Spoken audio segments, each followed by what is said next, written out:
मित्रों, आज मैं देवराहा बाबा के मचान आश्रम में हूँ।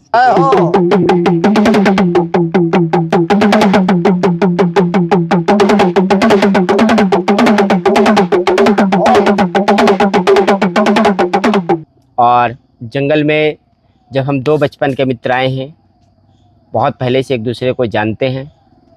आप सभी को देवराहा बाबा की ऊर्जा ज़रूर महसूस होगी। और यहाँ पे विशाल वट वृक्ष है। इसलिए मित्रों, आज मैं धर्म और अध्यात्म पर एक गहन विमर्श करने जा रहा हूँ। क्योंकि होता क्या है कि दो मित्र रहते हैं, दोनों के विचार बहुत अलग होते हैं। और अक्सर विचारों को लेकर के जो चर्चा छिड़ती है, जो परिचर्चा होती है, उससे कुछ ना कुछ तत्व ऐसा निकलता है जैसे समुद्र मंथन में निकला था। सबको पता है कि समुद्र मंथन क्या होता है। तो बीरेन जी, बहुत बहुत स्वागत है आपका अपने स्टॉप में आपको और इस आध्यात्मिक यात्रा में। तो कैसे आपका जंगल से लगा हुआ और संत जीवन में कैसे प्रवेश हुआ, कि कैसे संतों के दर्शन हुए, फिर आपने क्या फीलिंग्स की चित्रकूट के इस आध्यात्मिक धार्मिक जंगल में? देखिए, सौरभ जी, का चर्चा की बात करूं तो बड़ा सौभाग्य था कि मेरा जन्म चित्रकूट जिले पे हुआ पहली बार। और जिस परिवेश पे हुआ वहाँ आध्यात्मिक लोगों का ही निवास था। बट अचानक कुछ दिनों में, जैसे शारीरिक विकास और मानसिक विकास कह लीजिए, वो तो नथिंग ही मानूंगा, लेकिन जैसे विकास हुआ तो इन चीज़ों से दूरियां बनने लगी। और सच बताऊं तो मैं एक तरह से कह लीजिए नास्तिक टाइप का व्यक्ति हो गया। ठीक है। और मतलब एक भी किसी प्रकार से कोई लगाव नहीं था। एक मेरे मित्र हैं, वो एक जगह बार बार मुझे लिवा जाते थे, देवस्थान था, मैं जाता था उनके साथ मात्र मित्रता पूरी करने, ना कि मेरा कोई मतलब व्यक्तिगत विचार नहीं था। जाते जाते जाते जाते थोड़ा थोड़ा कुछ परिवर्तन होने लगा, समझ में आने लगा कि कुछ ऊर्जा है लगता है यहाँ। अच्छा। हाँ, ऐसा फील हुआ कि नहीं, कुछ एनर्जेटिक मुझे यहाँ से मिल रहा है। जब साल 2 साल उस स्थान में जाते हुए हर हफ्ते जाना था वहाँ, तो जाते जाते कुछ एनर्जी फील हुई। हमें लगा कि नहीं यार, कुछ परिवर्तन हो रहा लगता है। इसके बाद क्या हुआ कि एक बार उन्होंने कहा कि हमें गुरु बनाना है, चलिए हम जंगल चलते हैं। जंगल की यात्रा की, कहीं गुरु ढूंढते हैं। अच्छा, ये बात आई थी, गुरु ढूंढते हैं, गुरु खोज रहे थे। हाँ, वो खोजना ही था। तो जैसे गए तो उन्होंने गुरु जी खोजा, हम भी मतलब उनके साथ गए, आदर भाव अभिवादन हुआ सब। तभी भी अभी भी मेरे अंदर बहुत अच्छे विचार नहीं थे जी। उन्होंने गुरु बनाया। गुरु बनाने के बाद एक बार अचानक जो है ऐसा सौभाग्य मिला कि गुरु जी को लेने मुझे जाना था। और वहाँ से गुरु जी के साथ मैं मिला और गुरु जी के साथ ऐसा कुछ मेरे साथ चमत्कारिक ही कहिए कि अचानक अध्यात्म से भयंकर लगाव हुआ। अच्छा। हाँ, अचानक से। और अच्छा इसलिए लगाव कि पहले मैं चूंकि नास्तिक भी था, तो नास्तिक को अचानक अध्यात्म से लगाव इसलिए हो कि पहले भाई नास्तिक था, तो हर चीज में घुसता बहुत ज्यादा था मैं। तह तक जाने की कोशिश करता। अच्छा, मतलब नास्तिक तह तक जाने की कोशिश करता है। बिल्कुल बिल्कुल, ये सत्य है कि नास्तिक जो होगा तह तक जाने की नहीं, बात क्या करेगा, वो सोचेगा क्या, विचार तो करेगा ना। तो जब गया तो फिर मुझे लगा कि नहीं। घटना क्या हुई थी? घटना अब ज्यादा व्याख्या नहीं करूंगा उस घटना की। अच्छा, गुप्त रखेंगे? हाँ, उसे भी गुप्त रखूंगा, लेकिन घटना बड़ी हुई, मेरे जीवन के लिए बड़ी हुई।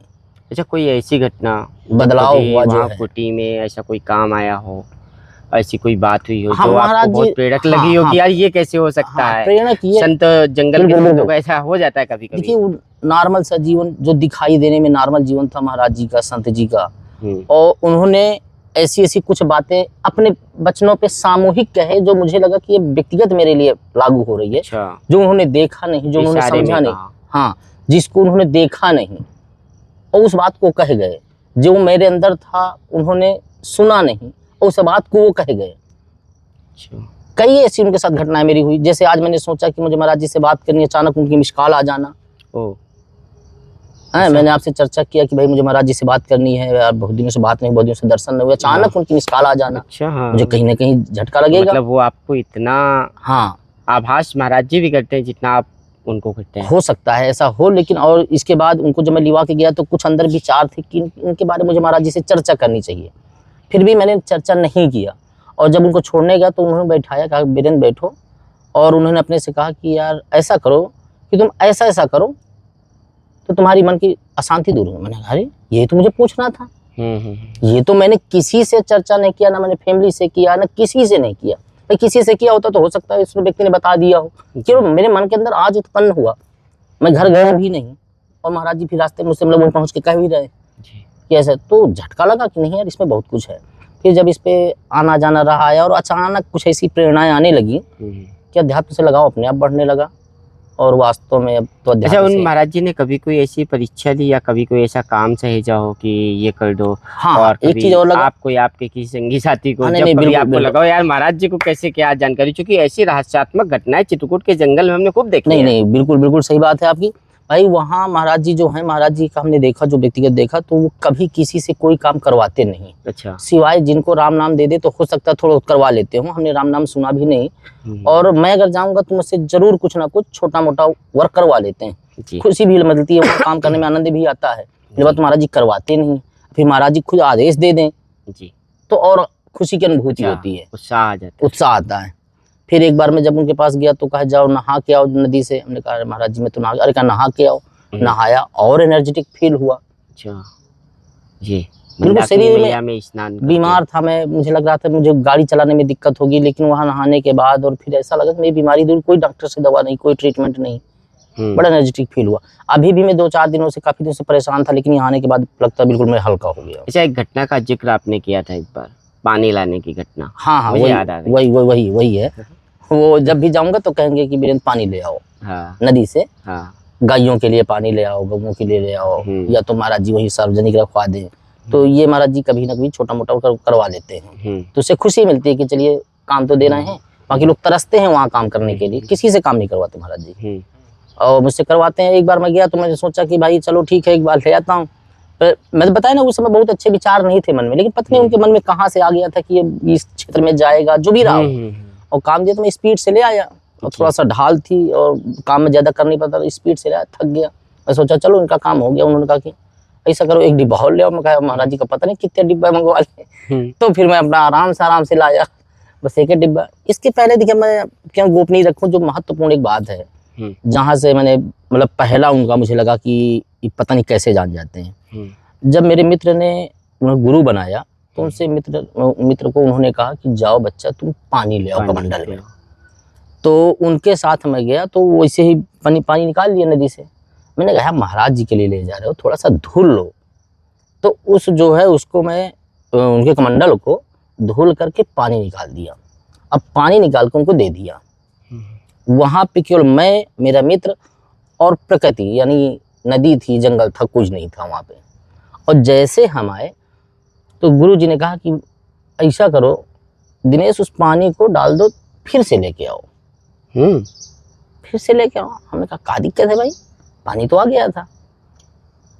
अचानक मुझे कुछ ऐसा हुआ, मैंने कहा उनसे मित्र, मैंने कहा ऐसा है भाई तुम इस बार खुद पानी लो। मुझे लगता कि मैंने पानी दिया, इस वजह से पानी उन्होंने हटवाया, क्योंकि मंगवाया तो आपसे था ना। हाँ, ये काम तो आपसे करवाना था। और किया आपने। तो मैंने कहा गलत हो जाएगा, आप शिष्य हैं उनके। और दोबारा जब पानी गया उन्होंने रखवा लिया। वहां से मैं थोड़ा सा झटका लगा था। अच्छा, मतलब यहाँ हाँ किया कि गुरु जी को कैसे पता।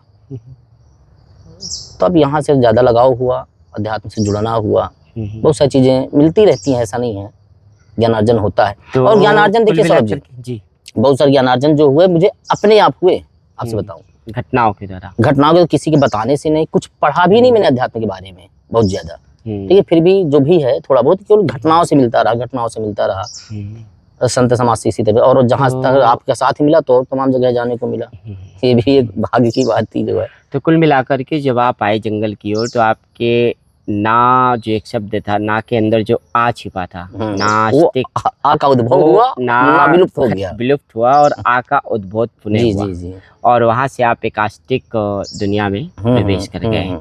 तो मित्रों, इस चर्चा को करने का, इस सत्संग को करने का, इस संवाद को करने का यही उद्देश्य था कि जंगल में जो तपस्वी संत रहते हैं उनके द्वारा जो घटनाएं घटित की जाती हैं और कैसे लोगों की जीवन की धारा को मोड़ देना है, वो बहुत महत्वपूर्ण होता है। जो कहानी बताई मेरे साथी वीरेंद्र जी ने, ऐसी घटनाएं आदमी के माइंड को हिला देती हैं। विज्ञान में नहीं होंगी, ज्ञान में होंगी। तो घटनाएं ज्ञान देती हैं। नास्तिक जब आध्यात्मिक दुनिया में आया, आस्तिक हो गया, तो उसके जीवन में उसको दिव्य ऊर्जा का एहसास होता है, और फिर उस ऊर्जा को खींचना पड़ता है। जैसे चुंबक खींचता है लोहे को, या लोहा चुंबक के करीब आता है तो ऑटोमेटिक दोनों में स्पर्श हो जाता है। तो यही देव और मनुष्य के अंदर जो कहते हैं, अभी इन्होंने थोड़ी देर पहले चर्चा में कहा था कि कलयुग में एक ही मनुष्य के अंदर दानव भी है और देव भी है।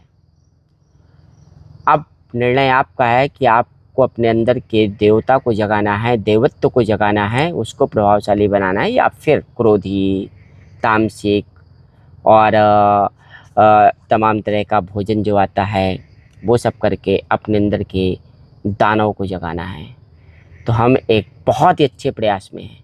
हमारे साथ आप हमारे चैनल में निरंतर बने रहिए, संत सेवा भी करिए और आध्यात्मिक धार्मिक दुनिया के माध्यम से सबके जीवन में परिवर्तन लाने की इस यात्रा में आप सभी हमारे मित्र बनिए, सहयोगी बनिए। जय चित्रकूट धाम।